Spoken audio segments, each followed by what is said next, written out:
The Force binds all things across the galaxy, every living being, every blade of grass on a forgotten outer rim moon, every dying star in the furthest reach of the unknown regions. It whispers, it connects, it remembers. But there are things older than the Force's memory. Creatures whose blood carries power that predates the Republic, predates the Sith, predates even the First. Jedi who knelt beside a glowing crystal and felt something vast and ancient answer back. What happens when such a creature, a man of iron, honor wrapped around a beast of primordial fury, falls from a tear in the fabric of everything the galaxy has ever known? What happens when winter arrives in a galaxy that has never felt true cold? The answer begins above Coruscant, in the dead hours before dawn, when Master Plo Koon's starfighter wing was running escort on a routine Senate diplomatic shuttle.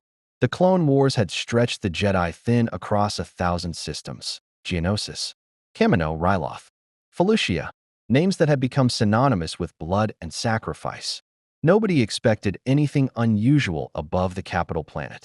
Nobody was watching the sky for miracles. Nobody was watching for what tore open between the stars like a wound. It appeared without warning, a fracture in space itself. Not a hyperspace exit, not a ship, not any phenomenon in the Jedi archives.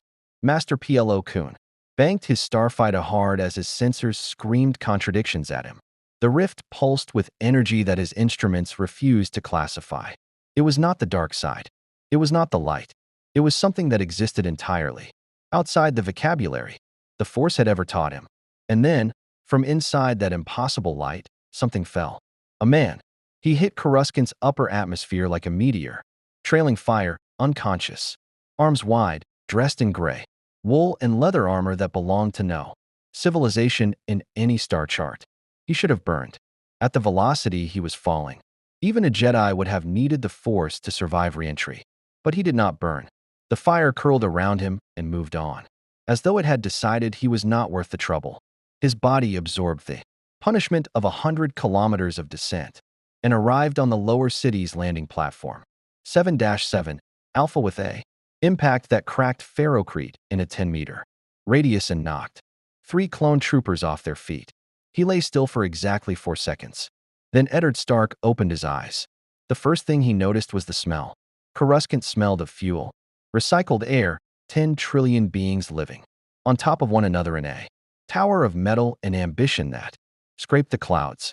It smelled nothing like Winterfell, nothing like the gods would, nothing like pine and cold stone and the clean, honest scent of snow. He lay on his back staring up at a sky choked with flying machines, hundreds of them, moving in organized streams like fish in a river, and felt something he had not felt since he was a boy learning what he truly was. Beneath the great weirwood tree, he felt the beast stir. Easy, he murmured to himself, to it. Easy. He rose slowly, deliberately, every movement the careful discipline of a man who had spent 30 years learning to hold something enormous and hungry at the precise edge of its chain. The clone troopers had their weapons raised, strange weapons, tubes of metal that hummed with compressed energy. He had never seen blasters before. He recognized the posture behind them perfectly, men afraid of something they could not name. He raised both hands, open and empty. I mean no harm, he said, in the only tongue he knew. I am Eddard Stark, Lord of Winterfell, Warden of the North. He paused. I confess I do not know where I am. The clones did not lower their weapons. Within the hour, he was surrounded. Republic gunships, Coruscant Security Force speeders, and 2 Jedi, a young Togruta Padawan named Ahsoka Tano and a human knight named Anakin Skywalker who looked at Ned with the particular expression of a man who had seen a great many impossible things and was deeply tired of them. Ned studied the lightsabers at their belts with the careful attention of a man who respected unfamiliar weapons. He said nothing. He waited. His father had taught him that patience was the wolf's greatest weapon, that the beast inside could afford to be still because it would always, eventually, be faster than everything else in the room. You speak basic, Anakin said, not quite a question. I speak the common tongue, Ned replied. If they are the same, I am grateful for small mercies. Where did you come from? That rift.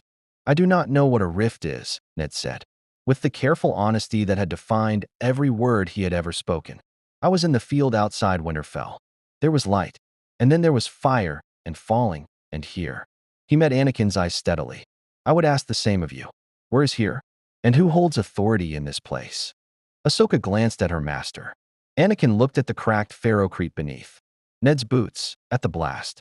Radius his landing had created, and something shifted in his expression. Not fear. Calculation.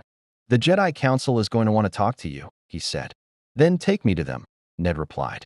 I have sat across from kings. I am not afraid of councils. If you want to see more characters, enter the Star Wars galaxy. Hit that subscribe button and drop the name of a character you'd want to see in the comments below. May the Force be with you. What neither Anakin nor Ahsoka said, what they could not yet have known to say, was that 3 levels above them, in the Jedi Temple's high spire, Master Yoda had stopped mid-sentence. In a briefing with Master Windu, had gone very still, had closed his ancient eyes and breathed slowly through whatever he had just felt move, through the Force like a stone, dropped in still water. Not darkness, not light, something with teeth. Felt it, did you? Mace Windu said, watching him. Old, Yoda said quietly. Very old. And hungry. His eyes opened. Bring him here. Carefully. The Jedi Temple had stood on Coruscant for 4,000 years. It had received Sith Lords under flags of truce, harbored refugee populations during galactic wars, and once, according to records so old the datapads, crumbled at the edges, sheltered, a creature from the unknown regions that the Council of that era had simply recorded as the thing that should not be. Named in the archives, the temple had seen much. Its ancient stones, if stones could speak, would have described wonders and horrors in equal measure. None of them had seen anything quite like Eddard Stark walking its halls. He moved the way a lord moves, not with arrogance, but with the measured gravity of a man accustomed to the weight of consequence. Every step deliberate, every glance cataloging. The clone escort flanking him was unnecessary, and they seemed to sense it. The way horses sense a predator nearby without being able to articulate why their legs have gone uncertain beneath them. Ned observed everything. The architecture, vast, austere, built to impress upon those who entered that they were in a place of great and ancient power. He had felt the same in the September of Baylor. Though this place carried no smell of incense, it carried something else, something that pressed gently against the edges of his awareness, the way the gods would always had. A presence, old and watching and deeply curious. The beast noticed it too, shifted beneath his skin like a wolf turning circles before settling. Not threatened, interested. The council chamber was circular, ringed with seats, and every seat was occupied. Ned had faced the small council and kings. Landing, men of small ambitions and large egos dressed in the costumes of importance. This was different. He felt the difference in the base of his skull, the way he felt weather changing before the clouds arrived. These beings, a green creature ancient beyond reckoning, a dark-skinned man with the stillness of a drawn blade, a Saurian whose elongated skull suggested thoughts moving in dimensions. Ned could not follow. These were not men playing at power. These were something else entirely. He stood in the center of their circle and did not bow. Not from disrespect. Lords of Winterfell did not bow to foreign powers whose authority over them had not been established. He inclined his head, the precise acknowledgement of one equal, meeting others, and waited. Eddard Stark, the ancient green creature said. His voice was small, but it landed in the room with the weight of a maester's chain. From beyond the stars you have come. Tell us, what are you? A lesser man might have flinched at the directness. Ned considered the question with genuine seriousness, the way he considered all serious questions. I am the Lord of Winterfell, he said, Warden of the North, a father, a husband, a man who has tried, with imperfect success, to be just. He paused. And I am something else, something my family has carried for a very long time. I would prefer to explain that in my own time, if the council permits. The Force surrounds you, Master Windu said, his voice carrying the flat precision of a man who did not waste words. But it does not move through you the way it moves through a Force sensitive. It moves around you, as though it is cautious. I would not know what that means, Ned said honestly. Neither would we, Windu replied. and something in his expression suggested this bothered him considerably. The questioning continued for an hour, careful, intelligent, probing. They asked about his world, his journey, the rift above Coruscant. Ned answered what he could and admitted clearly what he could not. He had learned long ago that pretending to knowledge you did not possess was the fastest path to catastrophic error. He told them of Westeros, of the Seven Kingdoms, of a war for a throne that seemed very distant now. He did not tell them about the direwolf blood. Not yet. That was not deception, it was the simple caution of a man in a room full of strangers. However impressive their architecture, he was midway through explaining the political geography of the North when the explosion hit. It came from 3 levels below, a percussion that rattled the transparent steel, viewports, and sent a shudder through. Stone 4,000 years old. Then the alarms, sharp and urgent, filling the temple with organized urgency. Several council members were already moving, lightsabers igniting in blades of various colors that painted the chamber in sudden, violent light. Ned was on his feet before the second tremor hit, every sense sharpening to a point. Separatist infiltrators. Ahsoka's voice crackled over a communicator somewhere. 3 of them, lower archive level. They're not droids. Master Skywalker there. The communicator dissolved into static. Mace Windu looked at Ned with the measured assessment of a general reprioritizing a battlefield. You will remain here. I will not, Ned said, with the same quiet certainty he had used to tell the Mad King's messengers that the North would not bend. It was not defiance for its own sake. It was simply the truth. He had heard a young woman's voice cut to silence, and he was not built for standing still in council chambers. While that happened 30 meters below him, Windu held his gaze for one long moment. Then, with the pragmatism of a man who recognized immovable objects on sight, he turned and moved for the door. Then keep up. Ned kept up, and then some, his legs, carrying him down 3 flights of temple stairs at a pace that made the clones exchange glances, because no man in wool armor and leather boots should have been moving like that. The smell hit him before the sight did. Ozone from discharged weapons, scorched stone, blood, 3 distinct scents of it, and beneath those, something chemical and deliberate. Saboteurs, not soldiers. This was precise. The archive corridor was chaos given geometry. 2 clone troopers down, not dead but unconscious. Ahsoka backed against a pillar, 1 lightsaber blade between her and a figure in dark body glove armor moving with liquid, terrifying speed. 2 more figures flanking. The young Togruta was skilled. Ned could see that in the economy of her movement, the way she wasted nothing. But she was being pressed, and she was running out of pillar. Ned did not announce himself. He did not reach for a weapon, because the sword they had, taken from him upon arrival, was somewhere in a temple evidence vault, and it would not have mattered anyway. What he reached for instead was the thing he kept leashed and quiet in ordinary hours. The thing that had no name in the common tongue, only in the old language his father had taught him in whispers beside a weirwood tree. He let go of the leash. It was not a full transformation. The moon was not full, and Ned had 3 decades of discipline behind him. What happened was subtler and more terrible than transformation. His eyes changed first. Irises bleeding to pale amber that caught the archive's emergency lighting and threw it back doubled. His frame expanded, not dramatically, not visibly through the wool, but the air around him changed pressure, the way air changes before a lightning strike. Every infiltrator in the corridor stopped moving, not because they chose to, because something very old and very patient had just announced its presence, and every animal instinct in their human hindbrain was screaming at them to be still. Ahsoka stared at him. In the Force, Ned's sudden emergence must have felt like a cold wind. Through an open door, she would describe it later to Anakin as the moment the temperature in the Force just dropped 10 degrees and something looked at me that wasn't human and wasn't dark side and wasn't anything I had a name for. Ned walked forward, measured steps. The lead infiltrator raised a blaster and fired twice.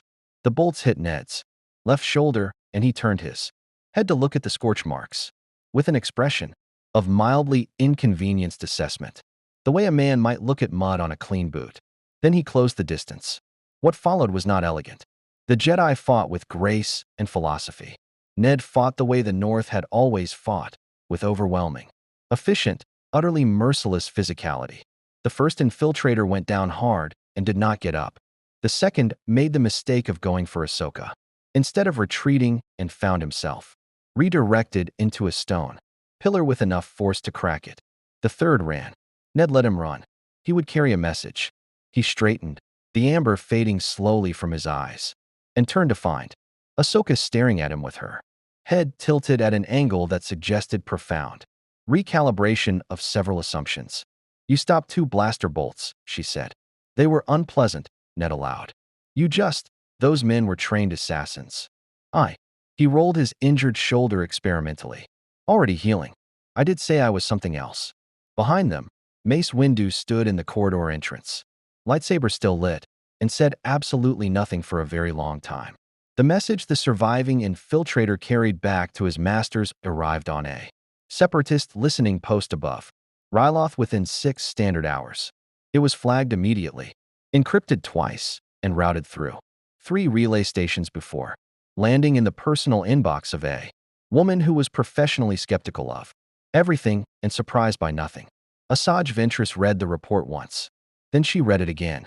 Then she set down her cup of Corellian spice tea, a small luxury she permitted herself between assignments, and stared at the far wall of her quarters aboard the Soulless, one sister ship with the particular expression of someone mentally revising their approach to an upcoming problem. Stopped blaster bolts. Survived re-entry. Resisted 3 trained CS infiltrators without a weapon. Eyes changed color. Felt wrong in the Force. She forwarded the report to Count Dooku with a single line of annotation. "This one is mine." His response came within the hour. Characteristically brief. Characteristically precise. "Bring him intact. Do not engage the beast directly. The Lord of Chaos has expressed personal interest." Ventress read the Lord of Chaos and understood it to mean Darth Sidious. Because Dooku had exactly 2 masters, and one of them was dead, and neither of them expressed personal interest in anything without excellent and dangerous reasons. She finished her tea. She began to plan. In the temple, Ned had been given quarters, sparse, clean, a narrow bed, and a viewport that looked out over the glittering abyss of Coruscant's endless cityscape. He stood at it for a long time in the deep hours of the night cycle, watching the streams of air traffic move in their ordained patterns. And he thought about Caitlin, about Rob and Sansa and Arya and Bran and Rickon, about the Godswood and the sound of wind through weirwood leaves, about the fact that he had no way of knowing if the rift that brought him here could be reversed, and whether thinking about it now served any purpose beyond making the ache in his chest worse. He was a practical man. He set the ache aside.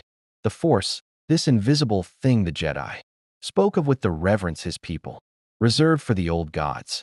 He had been feeling it since he arrived, not in the way they described it, not as a flow or a current, but as a pressure, a constant awareness, like eyes on the back of his neck from a direction that had no name.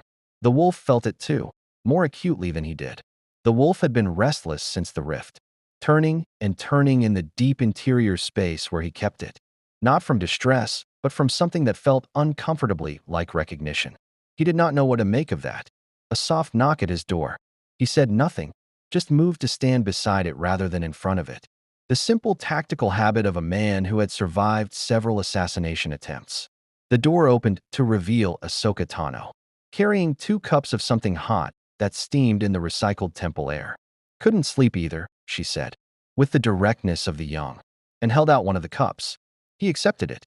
It tasted nothing like anything he had ever drunk and was oddly comforting anyway. They stood at the viewport together in a silence that settled into something companionable, faster than either of them expected. "You have questions," Ned said. "About 40, she confirmed. "Master Windu told me to write them down and wait for the formal debrief. But," she gestured vaguely, "at the night cityscape. It's the middle of the night cycle, and you're the most interesting thing that's happened to me, this rotation that didn't involve someone trying to blow up the archives." Despite himself, Ned almost smiled. She reminded him of Arya, that same quality of forward motion, of intelligence that refused to sit still and wait for permission. "Ask," he said. "What are you? Actually, not the Lord of Somewhere's speech. What is the other thing?" He considered her for a moment. Honest dark eyes, head tails that shifted with her mood. The particular wariness of someone young who had already seen too much war. He decided she had earned a straight answer. My family carries old blood, he said. Older than our kingdom, older than any history we have written down. The Starks of Winterfell have always been more than men. In the oldest stories, they are called the wolves of the north. Not metaphor. Fact. He held her gaze. We carry the wolf inside us. Some more than others. The moon calls it, but it can be called other ways. Danger. Will. Necessity. Ahsoka absorbed this with remarkable composure. And the blaster bolts. Heal. Given time. How much time? Less than you would expect. She was quiet for a moment, turning her cup in her hands. The force feels different around you. Even now, when you're just standing here drinking tea. It's like, she searched for the word, like standing near a very old tree. Something that was there before the force learned how to talk about itself. Ned looked at her with new attention. That is an unusually precise description. I'm unusually perceptive, she said, without particular vanity. Just fact. It was the wolf that saved them both 30 seconds later. Ned felt it before any sensor in the temple registered it. A wrongness in the recycled air. A scent that did not belong. He had his hand on Ahsoka's shoulder, pulling her sideways before. She had processed the threat, and the blade of red-white energy that would have taken her across the back, instead carved a long scar through the viewport, casing and sent a spiderweb of cracks. Across the transparisteel, Ventress landed in the room like syntax, perfectly constructed, immediately coherent, every movement a complete thought. She was pale as birchwood and twice as dangerous. Twin curved lightsabers igniting in her hands. And she looked at Ned with the focused appreciation of a predator who has found something worth hunting. You're larger than the report suggested, she said. You are not the first person to attempt my life in these halls, Ned replied, pushing Ahsoka behind him with one arm. You will find the experience educational. Ventress smiled, not warmly. I'm not here to kill you, Wolf Lord. Count Dooku requests the pleasure of your company. I do not know this Count Dooku. You will. She tilted her head, twin blades humming in the dark. The question is whether you walk to that meeting or I carry you. The fight that followed was nothing like the archive corridor. The infiltrators had been trained soldiers, dangerous, competent, ultimately limited by the boundaries of human capacity. Ventress was something else. She moved through the force the way water moves through stone, finding every gap, every angle, every momentary hesitation, and she was fast in a way that redefined Ned's understanding of fast. He took a blade across his forearm in the first exchange and felt it burn down to bone and understood immediately that these weapons were a different category of problem than anything he had faced before. He adjusted. The wolf did not fight like a man. Men fought with technique and strategy and the accumulated wisdom of training. The wolf fought with something older, with pressure and weight and the absolute physical certainty of an apex predator that has no concept of losing, because losing was not a thing that apex predators were built to consider. Ned let more of it through than he had in the archive. Not full transformation, but enough that his speed became something Ventress had to actually account for. Enough that when he caught her blade arm on the third exchange, his grip was not a man's grip, and she felt the difference immediately. Her eyes widened. A fraction. Enough. Ahsoka hit her from the left with both lightsabers and the combined pressure of Ned's grip and a Togruta Padawan who fought with the pent-up fury of someone who had just had her evening tea interrupted drove Ventress back through the cracked viewport housing and out onto the external ledge, where she assessed the situation with the cold arithmetic of a professional and made the correct decision.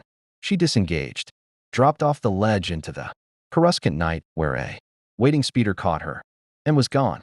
Ned stood at the ruined viewport, chest heaving, forearm knitting itself back together in the slow, deliberate way of leak healing, and watched her disappear into the light-streaked dark.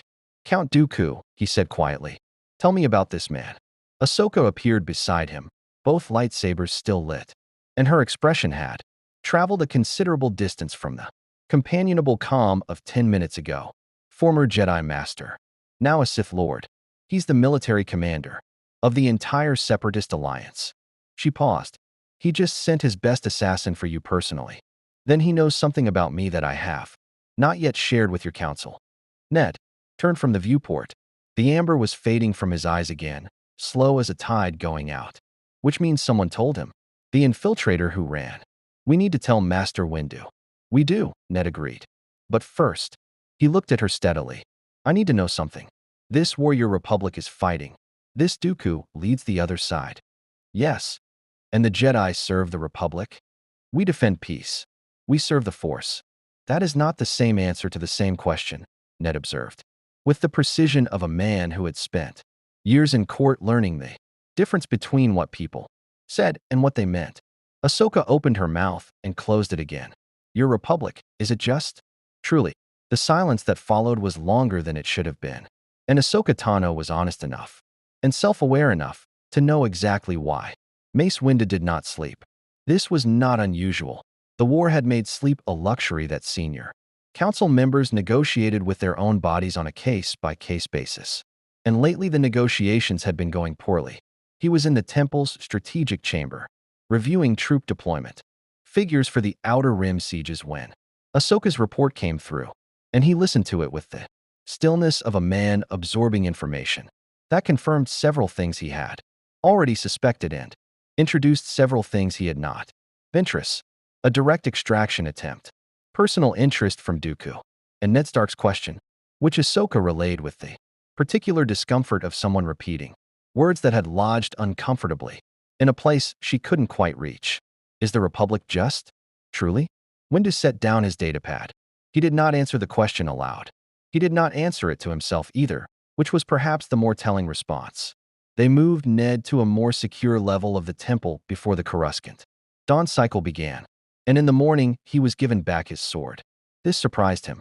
He took it from the temple quartermaster, a fussy protocol droid who cataloged it as primitive, monomolecular edged weapon, cultural origin unknown, metallurgical composition, unclassified, and buckled it at his hip and felt fractionally more like himself. Not because the sword made him safer. A blade of cold steel was a modest weapon in a galaxy of plasma and energy. But ice, the ancestral greatsword of House Stark. This smaller blade carried in its tradition was a piece of home, and home was currently very far away. Anakin Skywalker found him in the temple's eastern courtyard an hour later, sitting on a stone bench watching the early light play across the city skyline. Anakin had the energy of a man who had been awake all night, solving problems, and was now looking for new problems to solve before the old ones were fully resolved. He dropped onto the bench beside Ned without ceremony, a quality Ned found he did not dislike. He had spent too many years surrounded by ceremony. Dooku wants you, Anakin said. So I am told. That means you're valuable, which means the council is going to want to figure out how to use that before he gets another chance at extraction. Anakin looked at him sideways. I'm telling you this because I think you should know what's actually happening, not just what they'll tell you in the formal briefing. Ned studied him. Younger than he looked, which was already young, carrying something heavy behind the eyes. The way men carried things they had decided they could not put down. You disagree with the council's approach. I disagree with most approaches that involve treating people like assets instead of people. Anakin's jaw tightened briefly. It's a bad habit the Order has. You speak of your own people with considerable candor. Someone has to. Ned was quiet for a moment. In another life, in another court, this young man might have been one of his own, capable and impulsive, and burning with the particular frustration of someone who saw clearly and was consistently told that seeing clearly was not the point. What would you have me do, then, if not serve as the council's asset? Anakin looked at him directly. I'd have you make your own choice. But I'd make it fast, because in about 4 hours, Dooku is going to make his own move. And the council's plan involves you as bait, and nobody asked you. Ned rose from the bench. The briefing was everything Anakin had predicted, thorough, carefully framed, and fundamentally dishonest in the way that all plans are dishonest when the planners have decided the outcome in advance and are now constructing justifications.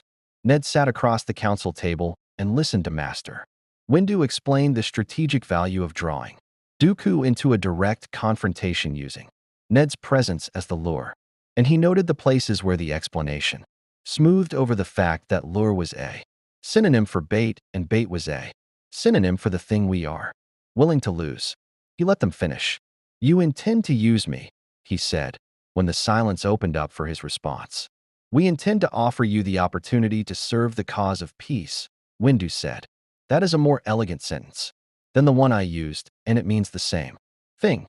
Ned's voice carried no anger, only the flat precision of a man who had heard too many elegant sentences in the throne room of a king who had burned people alive for entertainment. I have sat in councils before, masters. I have watched good men dress necessity in the language of nobility and tell themselves the difference between the two was meaningful. He looked around the circle of faces, ancient Yoda, watchful Windu, the various alien physiognomies that all shared the same expression of people waiting to see which way an unpredictable thing would move. I will not be bait.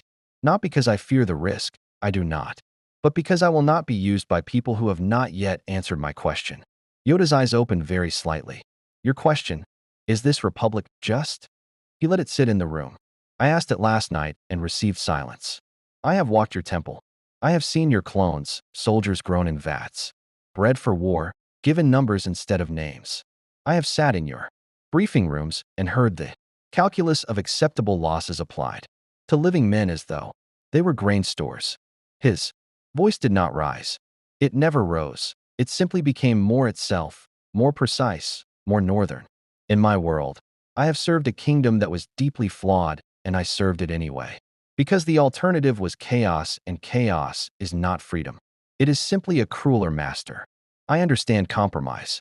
I understand that just men must sometimes do unjust things in service of something larger. He met Yoda's gaze, and the ancient creature met his without flinching. But I will not give my strength to a cause until I understand what I am strengthening. That is not obstruction. That is the only form of honor I know how to practice.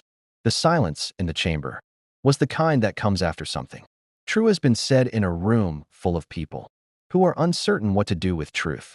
It was Yoda who broke it. Earn that answer, you have, the old master said quietly. Complicated, it is. Flawed, the Republic is. Worth defending, it remains. Between those two things, the tension lives. Live in it. All of us must. Ned looked at him for a long moment. It was, he decided, the most honest thing anyone in authority had said to him since Westeros. Then tell me what you actually need. Not what you need me for. What you need. What they needed was Christophsis. The planet was a crystal. World in the outer rim, blue-white. Towers of natural formation that caught starlight and refracted it into cathedral patterns across the ground. It was also, as of 48 hours ago, the site of a significant separatist ground offensive that 3 Republic clone battalions were losing with quiet systematic efficiency. Dooku had personally redirected 2 separatist fleets to the system.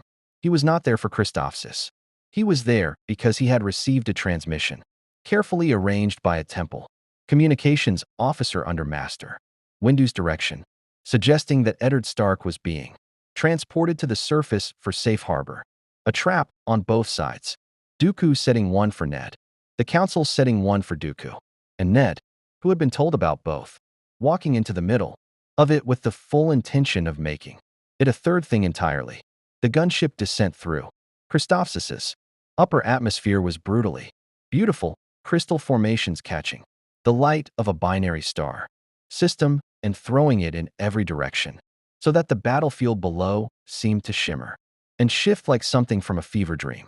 Ned sat in the hold beside Anakin and Rex, the clone captain who had introduced himself with the particular dignity of a man making clear that his name was his own regardless of what anyone else thought of clone nomenclature, and felt the wolf turning inside him with increasing urgency. The moon here was different. Smaller, closer, its light refracted through Christophsis's crystal atmosphere into something scattered and strange.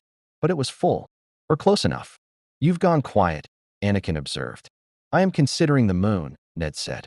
Anakin looked out the viewport at the shattered crystal light filtering through the atmosphere and clearly decided that this was not a sentence he was going to fully unpack right now.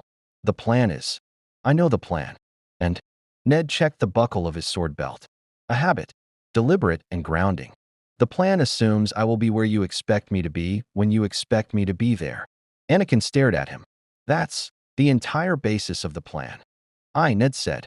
I thought you should know in advance.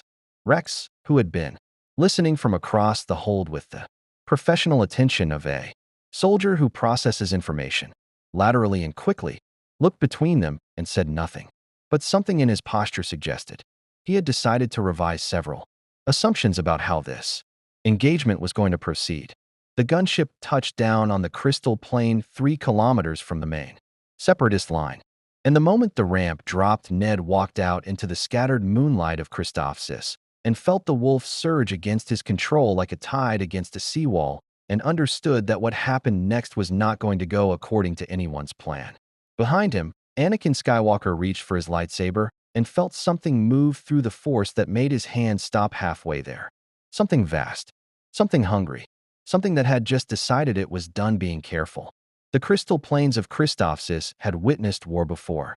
The mineral towers, some rising 40 meters from the ground, blue-white and ancient, formed over geological epochs of patient accretion, had absorbed the sounds of battle into their lattice structures and held them, so that on quiet nights soldiers reported hearing echoes of old conflicts in the crystal resonance. The planet remembered violence the way stone remembered pressure, silently, permanently, without judgment. It had never held a sound like this. The transformation was not what stories made it. There was no dramatic pause, no howl at the moon, no slow cinematic unfolding of something monstrous. It was faster than that and more terrible. A single exhalation of held breath, 30 years of discipline releasing all at once like a bowstring finally allowed to be what it was built to be. Ned Stark became the wolf between one heartbeat and the next, and the wolf that emerged was not a man in animal shape, but something older and more complete. A creature the size of a Coruscant speeder, gray as winter stone, with eyes like pale fire and a presence in the force that hit every force sensitive on the Christophsis battlefield simultaneously. Ahsoka, 3 kilometers away coordinating the clone advance, stumbled. Anakin grabbed a crystal formation for support and stared. Rex said, with the admirable composure of a man bred for impossible situations, General Skywalker. Sir, is that? Yes, Anakin said. Should we? I genuinely don't know. The separatist battle droids on the front line processed the visual input of a massive gray predator emerging from a Republic gunship and did what battle droids did when their programming encountered scenarios outside their threat parameters. They began querying command for updated engagement protocols. The query took 4 seconds. In 4 seconds, the wolf covered 200 meters of crystal plain and hit the droid line like an avalanche given intention. It was not a battle. Battles had 2 sides. What happened to the separatist forward position in the next 90 seconds was closer to weather, something that arrived from a direction that had no name and restructured the landscape according to its own logic. Battle droids were precision instruments built to face blasters and lightsabers and the tactical ingenuity of clone commanders. They were not built for something that moved between them faster than their targeting systems could refresh, that shrugged off their blaster fire the way stone shrugs off rain, that dismantled their formations, not with strategy, but with the absolute physical authority of something that had never in its existence needed a strategy because nothing had ever required one. The forward line collapsed in under 2 minutes. Clone troopers who had been grinding against that line for 6 hours watched it happen from their positions with the particular silence of soldiers witnessing something that will require significant time to process before they can discuss it in normal conversation. Captain Rex's voice came over the clone command channel, careful and precise. All battalions, the large gray entity on the field is friendly. Repeat, friendly. Do not engage. Pass it on. 3 kilometers back, in a mobile command structure that Dooku had established in the shadow of Christophsis' largest crystal formation, Asajj Ventress watched the sensor readouts with an expression she very rarely wore. It was not fear. Ventress had burned fear out of herself years ago, on a planet whose name she tried not to think about. It was the expression of a predator who has just realized that what she thought was prey was something else categorically. My lord, she said into her communicator. The Wolf Lord has transformed. The forward line is gone. Dooku's voice came back measured and undisturbed. He was, Ventress had always noted, extraordinarily difficult to disturb. I am aware. Proceed to the secondary objective. The secondary, she looked at her readouts again. My lord, the secondary objective requires me to be between that creature and the crystal formation. I want to be certain you have current sensor data. I have current sensor data. Ventress. A pause, brief, precise, carrying the weight of a man accustomed to being the most dangerous thing in any room, now recalibrating. Be creative. She closed the communicator. She looked at the sensor readout one more time. Then she did something she almost never did. She retreated. Not from cowardice. From the professional assessment that there were battles worth fighting in, battles that were simply geometry. And the geometry of this one had just changed in ways that required a longer view. She was in her ship and in hyperspace before the wolf reached the command structure. What reached the command structure instead was Ned Stark, human again, standing in the wreckage of the Separatist forward command post with his sword drawn not from necessity, but from the grounding familiarity of it.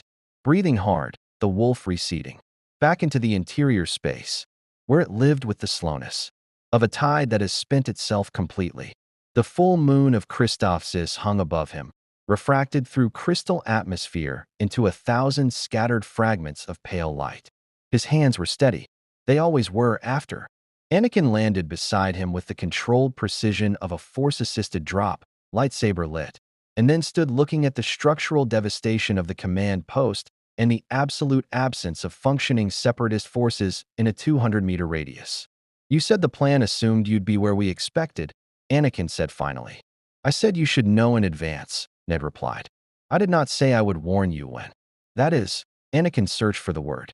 That's exactly something I would do. I suspected as much. Rex arrived at a jog with a squad of troopers, assessed the situation with the rapid tactical eye of a commander who had stopped being surprised by this engagement approximately 40 minutes ago, and began organizing a perimeter. The clone battalions were advancing behind them. The collapse of the Separatist forward position had broken the deadlock that had been bleeding the Republic for 2 days. The battle for Christophsis was not over, but it had turned, irrevocably, in a direction that would hold. It was Ahsoka who found what was left of the secondary command console, a still-functioning terminal that Ventress had been accessing before her departure. She sliced it with the competence of someone who had learned from the best and pulled what remained of the transmission logs. She was communicating with Dooku, Ahsoka said, bringing the data pad to Ned. Right up until she ran. She hesitated. There's something else. A secondary channel. It wasn't going to Dooku. Ned took the data pad, looked at the routing signature, looked at it again. Where does this channel terminate? Ahsoka's voice was careful in the way of someone who has just opened a door and seen something on the other side that has made them very still. Senate executive level. Coruscant. She met his eyes. The Chancellor's private office. The silence between them was the specific silence of people standing at the edge of something large and dark and not yet fully visible. Your Chancellor, Ned said slowly. Palpatine. He's been a supporter of the Jedi. He's the one who gave the order authority to. Ahsoka stopped. Something was moving behind her eyes. Something that looked like the first terrible moment of an understanding she had been resisting without knowing she was resisting it. He coordinates with Dooku. In my experience, Ned said, and his voice was very quiet and very northern and very final. When a man sits at the center of two opposing sides of a war, he is not a mediator. He looked at the transmission routing one more time. He is the war. Anakin had come up behind them. He had heard. His face was a controlled surface over something volcanic, and Ned recognized the specific quality of that control. He had worn it himself in the small council when he first began to understand what Cersei and Joffrey truly were and what it would cost to acknowledge it. You can't say that, Anakin said. Not without. You can't just say that. I know, Ned said. He handed the datapad back to Ahsoka. I said it anyway. He looked at Anakin, steadily, at this young man burning with loyalty and fury and something fragile underneath both. In my world, I learned the truth about the man who sat the throne. I learned it clearly and completely, and then I made a choice about what to do with it. His voice did not waver. The choice I made was wrong. I tried to be honorable in a court that had decided honor was a weapon to be used against honorable Men. He held Anakin's gaze. I am telling you what I know so that you can make a better choice than I did. What you do with it is yours. Anakin stared at him. The crystal light of Christophsis scattered across his face in fragments. For a long moment, he was completely still. And then he looked away, out across the crystal plain, at the advancing clone battalions and the retreating separatist forces and the beautiful, terrible alien landscape of a galaxy he had sworn to protect. I need time, he said finally. His voice was rough at the edges. Take it, Ned said. But not too much. Men like Palpatine move fastest when they believe they are unobserved. Rex appeared at Ned's shoulder, with the quiet efficiency of a man, delivering a report he knew was not the most important thing happening, but was his job regardless. Enemy forces are falling back to the northern Crystal Range, my lord. Command wants to know if you're available for the pursuit phase. He paused. We've been asked to specify whether the large gray variant of your participation is on the table, or if we're working with the standard configuration. Ned looked at Rex. Rex looked back with the absolute professional composure of a man who had decided to simply incorporate the existence of werewolves into his operational planning and move forward accordingly. Standard configuration, Ned said. For now. Understood. Rex touched his helmet calm. All units, Wolf Lord is combat effective, standard parameters. Advance on my mark. Ahsoka fell into step beside Ned as they moved forward across the crystal plain, the scattered moonlight moving with them in broken patterns. The sounds of the continuing battle, filtering through crystalline air from the northern range. What happens now? She asked. For you. After this. Ned was quiet for a moment. The wolf was still, finally, spent and satisfied and sleeping in that interior space with the deep contentment of something that had been allowed to be completely itself. He felt the pressure of the force around him, that constant awareness. And he understood something now that he had not understood when he arrived. It was not watching him. It was not cautious of him. It was curious, the way the old gods were curious. In the godswood, when he knelt at the heart tree, the same quality of attention, ancient, patient, waiting, to see what he would choose. I do not know if I can return home, he said. The Jedi believe the rift that brought me here may not be reproducible. I have learned not to build expectations. On Met, he looked at the crystal, towers rising around them, catching the light of a binary star system. Nothing like anything in the world he had loved. But I am here, and there is work worth doing. He glanced at her. That has always been enough. Ahsoka nodded slowly. Ahead of them, Rex was coordinating the advance with the crisp precision of a soldier in his element. The clone battalions moved in disciplined formation through the crystal formations, and somewhere above them, in the refracted moonlight of an alien world, Christophsis's crystal towers were absorbing new sounds into their ancient lattice, the sound of something that had never happened before, in a galaxy that had thought it had seen everything. The battle for Christophsis ended before the next moonrise. The separatist forces, already broken by the collapse of their forward positions, fell back to orbital extraction and abandoned the system. Republic Command logged it as an unexpected but decisive victory, attributing it, in the official record, to a coordinated flanking maneuver by Clone Battalion Torrent Company. The unofficial record, passed between clone troopers in mess halls and barracks across 3 systems, was considerably more vivid and considerably less precise about what exactly had hit the separatist line. Eddard Stark remained on Coruscant, not as a prisoner, not as an asset, not as bait, but as something the Republic had no category for, which suited him perfectly. He met with the Jedi Council 3 more times. He asked them difficult questions. They gave him honest answers with increasing frequency. He walked the temple at night and felt the Force press, curious and ancient around him, and the wolf turned slow and thoughtful in its deep interior space.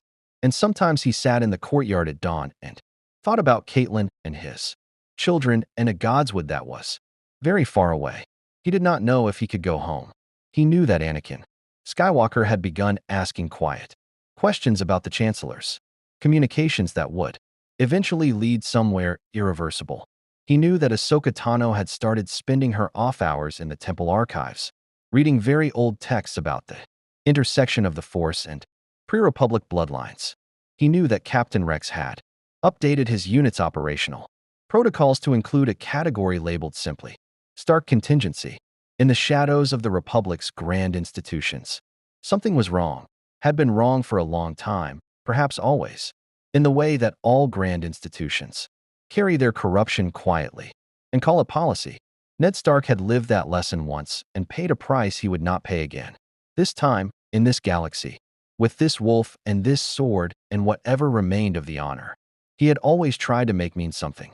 This time, he would not wait for the truth to become undeniable before he acted on it. Winter, he had always known, does not announce itself. It simply arrives, and it stays.